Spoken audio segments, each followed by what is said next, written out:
Ate lwo olukiiko lw'obusiraamu olw'okuntikko olusabye poliisi okuyingira mu nsonga z'ekibinja ky'Entebbe Muslim Council ekitandise okuttattana erinnya lya Mufti Mubajje.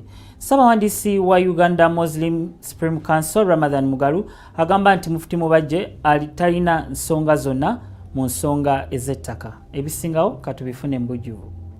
Akakiiko k'abasiraamu aka Uganda Muslim Supreme Council kavuddeyo ne kasambagga ebyogerwa nti Mufti Shabani Mubajje yatunda ettaka ly'abasiraamu Entebbe. Uganda Muslim Supreme Council newankubadde Sheikh Shabani Ramadhan Mubajje tebatundanga ttaka ly'Entebbe eryo erisangibwa Entebbe nga baliguza investor yenna omuyindi.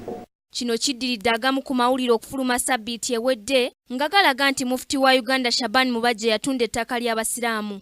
Ssaabawandiisi w'akakiiko k'abasiraamu Ramadhan Mugalu ategeezezza nti waliwo abasiraamu abakumpanya Entebbe abakola akakiiko ke batuuma Entebbe Muslim Community abaagala okubba ettaka ly'abasiraamu nga bakozesa erinnya lya Mufti. Bino ebyawandiikibwa byagendereramu kuttattana linnya lya mukulembeze wa Busiraamu Sheikh Shabani Ramadhan Mubajje era nga n'okugendereramu okwawula abasiraamu bonna okubaawulayawulamu mu ggwanga.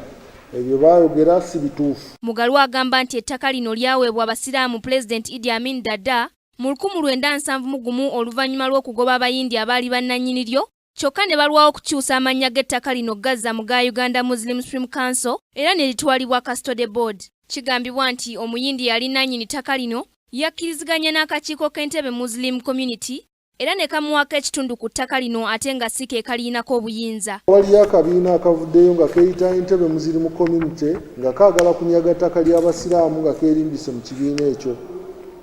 Ffe tetukamanyi era n'ebigendererwa byakyo by'akabiina ako si bituufu. Ku lwa Kingdom TV, Nasaka Joweria, amalindirire. This is Kingdom TV.